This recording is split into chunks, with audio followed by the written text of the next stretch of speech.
may sound like a strange question, but tell me, what do you think about Scribe Halen? Scribe Halen? Why? Is something wrong with her? No, not at all. Halen's doing well. I simply wanted to talk to you about her, but I wanted to know what you thought of her first. She's as dedicated as they come. A real team player. I couldn't agree more. But I wasn't looking for an evaluation of her performance as a scribe. I wanted to know what you thought of Halen as a person. This isn't like you, Danse. Are you gonna tell me what this is all about? I suppose I'm beating around the bush because I don't normally find these discussions easy to handle.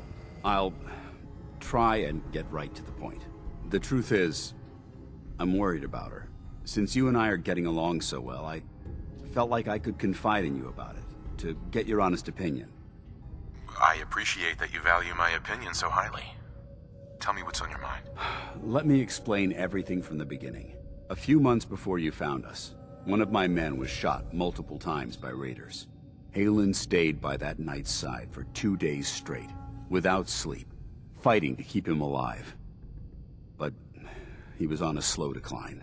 I decided that his suffering needed to end, and ordered Halen to administer an overdose of painkillers, so he could die with dignity.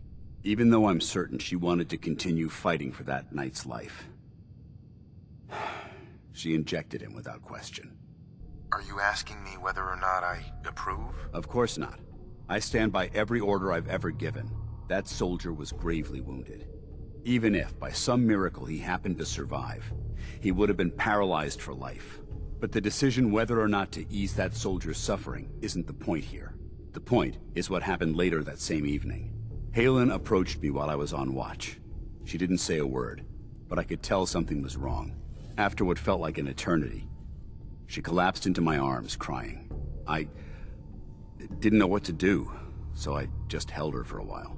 A few minutes later, she stopped, kissed me on the cheek, and simply said, "Thank you," before heading back into the police station. Right then it hit me. Maybe I pushed her too hard. I ordered her to ignore her instincts, to do something her medical training told her was wrong. That's why I'm worried about her, and for that matter, everyone under my command. Come on, Danse.